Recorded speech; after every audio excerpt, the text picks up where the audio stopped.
the Art of Leadership Network.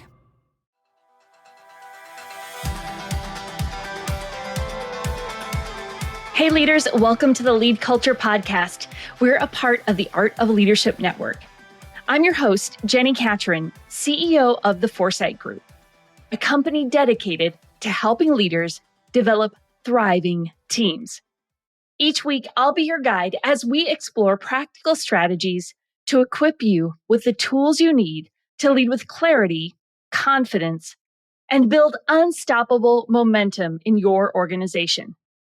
My mission is to be your trusted coach, empowering you to master the art of self-leadership so you'll learn to lead yourself well so you can lead others better. Each week, we take a deep dive on a leadership or a culture topic.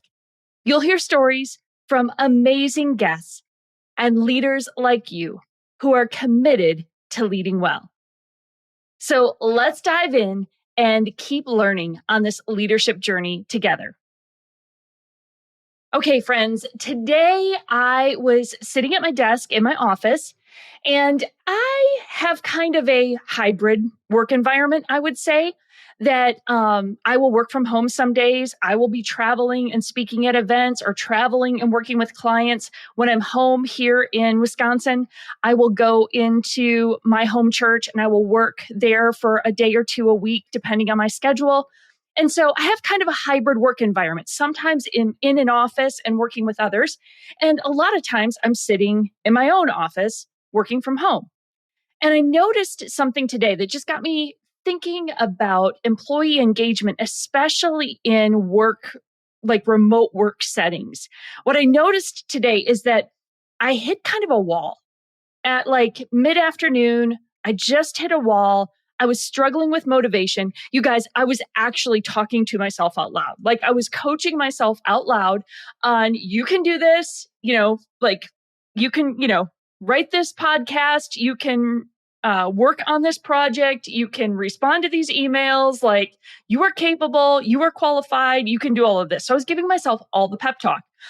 I hope nobody was listening closely to that pep talk. I'm even like clapping my hands, like, you can do this. Come on, you got this.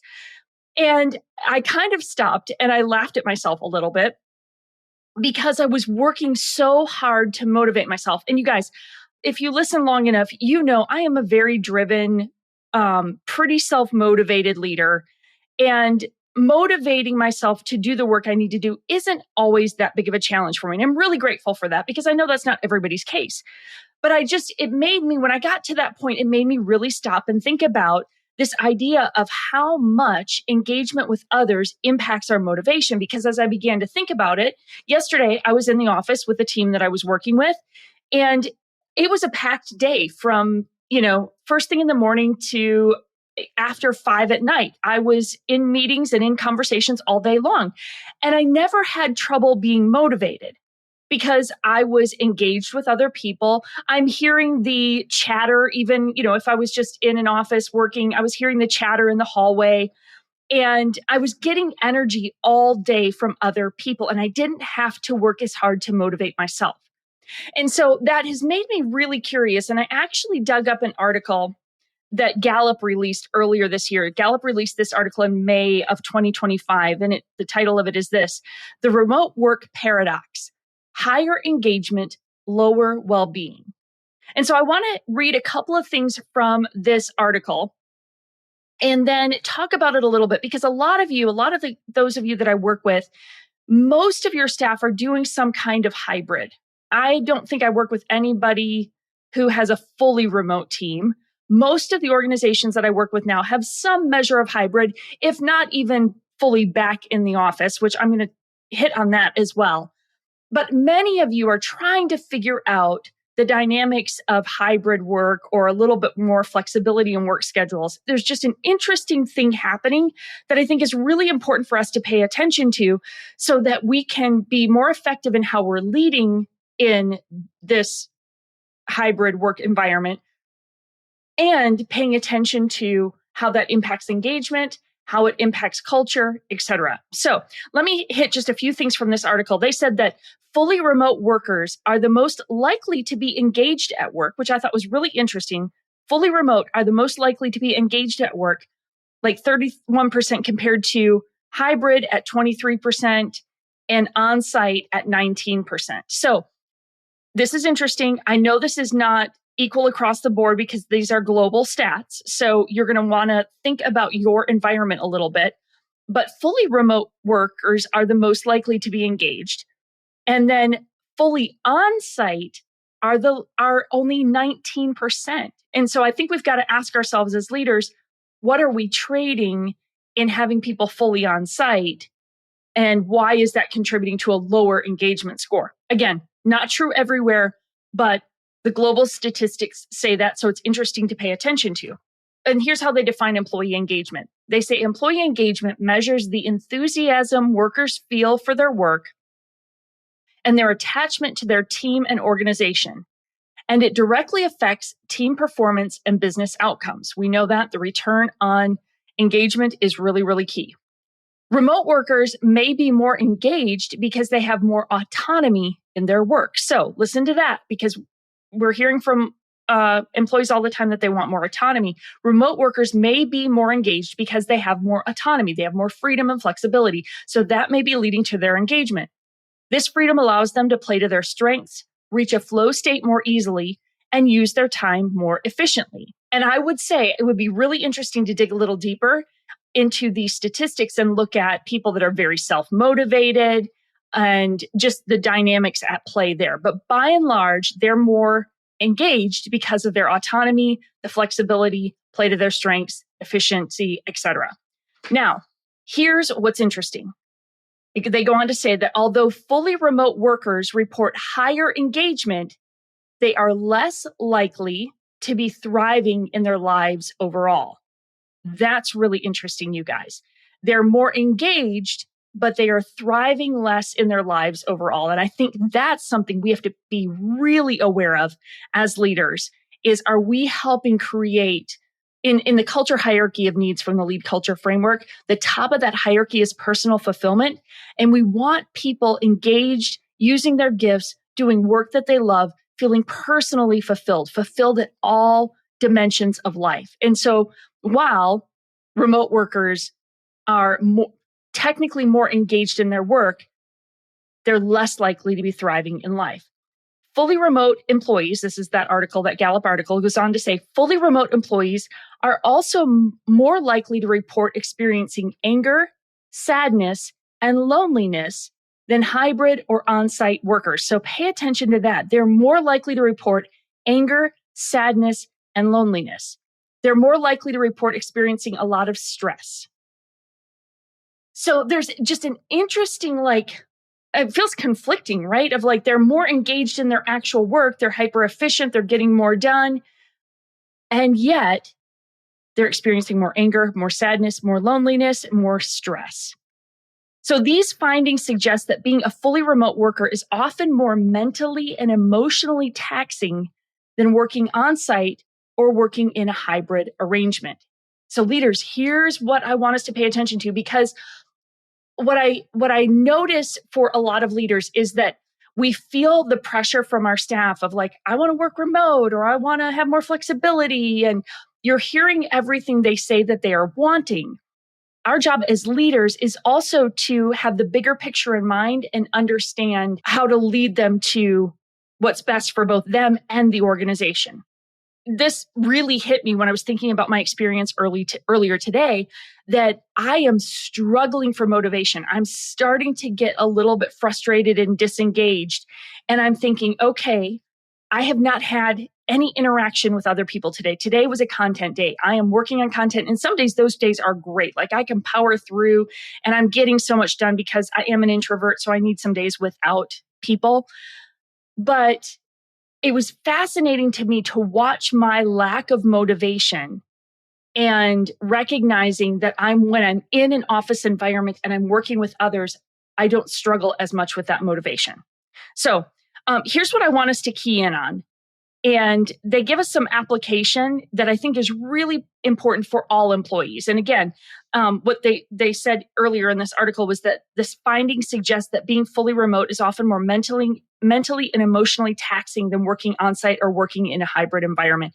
I think a hybrid situation is ideal for most people. I think many of you, the nature of your work requires that you be mostly on site. And I think that's important, especially if that's key to your mission and key to what you're doing. A lot of you in the church ministry space, being on site is really key in order to accomplish the work. I think then we're trying to figure out, okay, where are the moments of flexibility? Where do we create a little flexibility in order to help with the overall quality of life?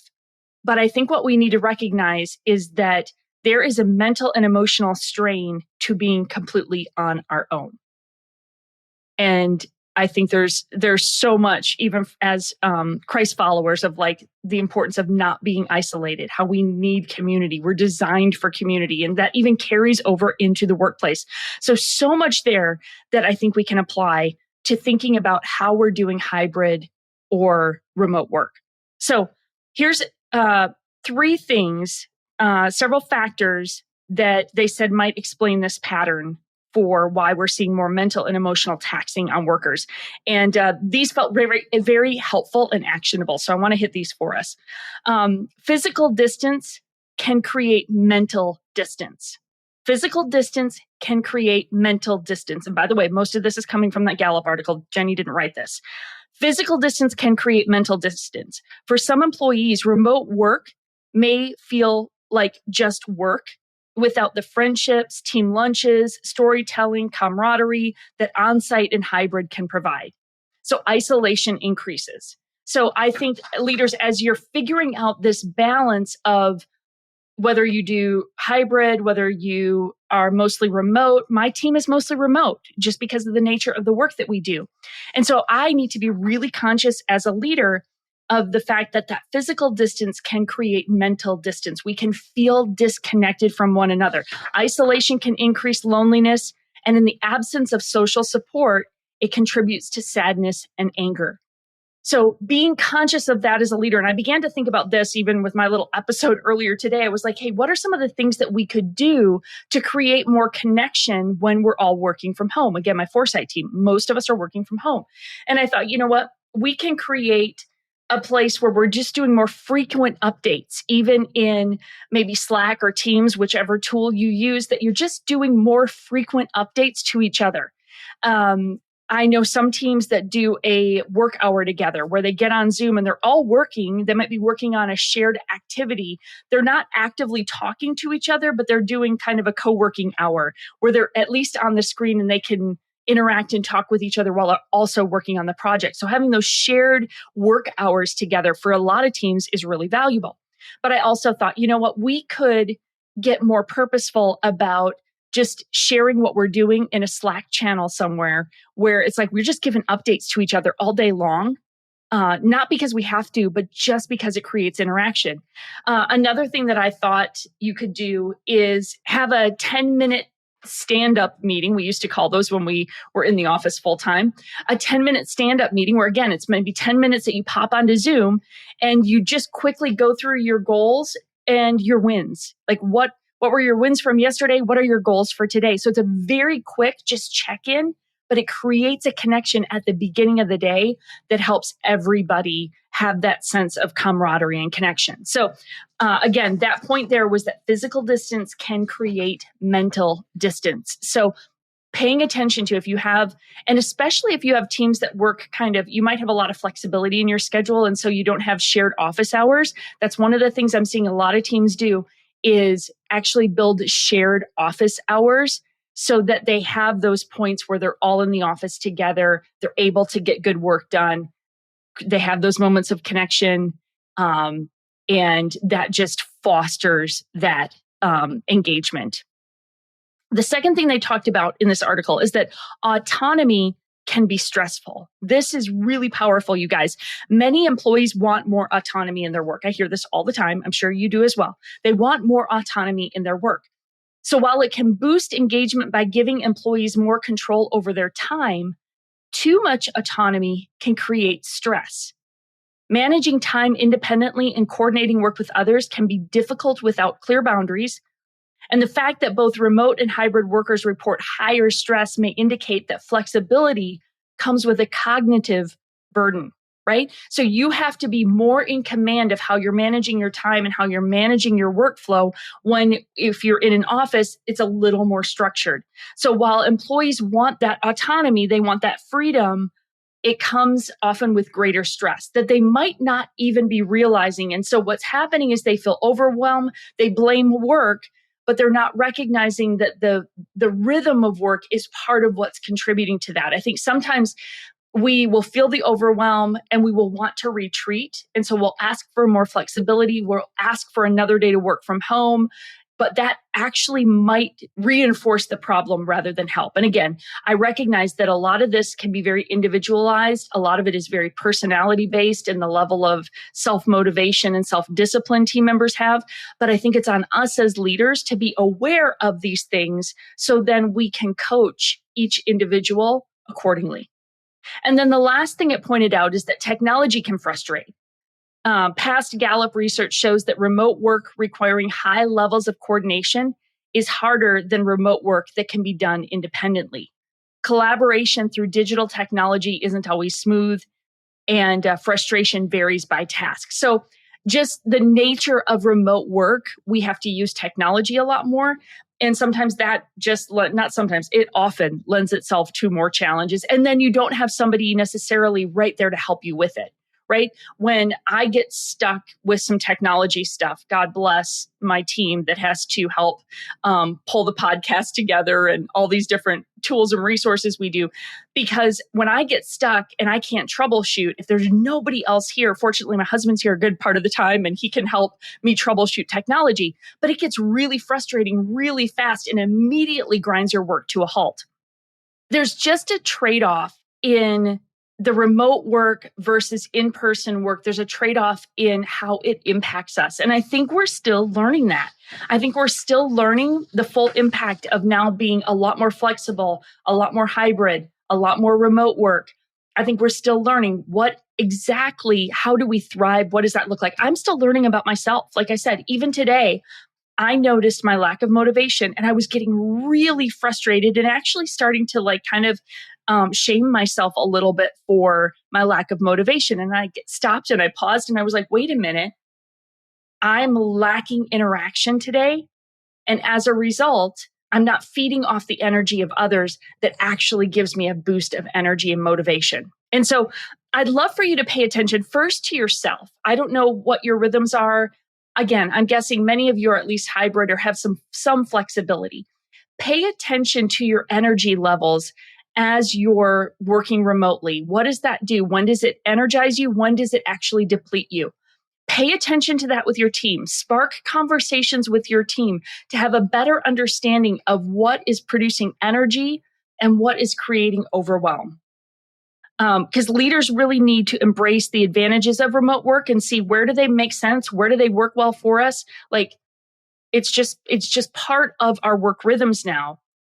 But we also need to address the psychological effects of working alone and paying attention to the power of social interactions and using those strategically.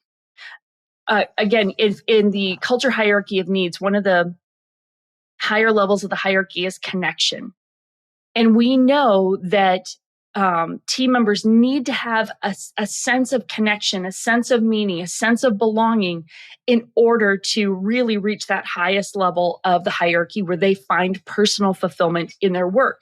So connection matters. It's meaningful. It's important. So as leaders, we've got to think about what are we doing in our cultures to help foster connection in a way that helps people show up their best, engage in a meaningful way, that they're both engaged and thriving. I'm curious. I'd love to know what you notice about yourself or notice about your team. Be very curious. How many of you are hybrid? How many of you are fully remote? How many of you have some flexibility, but you mostly are in the office? Shoot me an email at podcast@getforesight.com. Love to just know, what does your work structure look like? And what are you noticing about the engagement of your team? And then I want to take just a quick minute and tell you about the LeadCulture Network. If you're not in the network, guys, you need to come and join us. The network is a space designed for leaders like you who care deeply about building thriving and unstoppable teams, who want to have these kind of conversations more in a two-way street. where we can actually dig into some of this information and some of these patterns that we're noticing, and we can learn from each other and grow exponentially. So inside the network, you find the LeadCulture course. Guys, I am releasing a brand new course. It is all the LeadCulture framework in a course. It guides you. I guide you through every step of the framework so you can implement it with your team. That whole course will live inside of the network. We're releasing a session every week right now. But that's the only place you can get it right now. So it's practical tools to help you lead culture change with confidence. We also have inside of the network the Leadership Institute course. So this is practical leadership development. If you are a people manager, we have practical resources to help you with time management, how to have hard conversations, and a number of other topics that are specific to how to lead and manage others well. I do a monthly live training where we're going to dig into a topic that we want to learn from. It's new research. It's things that I'm learning, and we're going to dig into that together. Monthly, we do Q&A and hot seat calls where you get real-time feedback and coaching for your leadership and culture challenges. You can come with your question. We will put you on the hot seat if you want to, and we will talk through the specific situation you are navigating. And then you get a private community of leaders just like you who are committed to culture work. I want to invite you and encourage you as a founding member, you get early access to all of these resources. You're helping us build this out. And everything else becomes available to the public in 2026. But when you join now, you get it in at the founding member price. You stay in at the founding member price. So it's the lowest you're going to see it. And you are in it with us, learning, growing. And so whether you're a senior leader, team leader, or individual contributor, you are influencing your culture, and the network will connect you with all of the content and all of the connections to begin building your culture plan. So if this is the year you're saying, you know what, we've really got to focus, we got to double down on culture. We're seeing the disengagement. We're seeing the apathy. Our team needs to be lean because budgets are tighter. And so we need to make sure that they are really thriving. The network is for you guys. Like for less than $600 a year, you're going to get the tools to help you invest in your culture. So I want to encourage you to check that out and join me in the network. You'll find the links in the show notes. And then let me know what you thought about this week's episode. Was it helpful?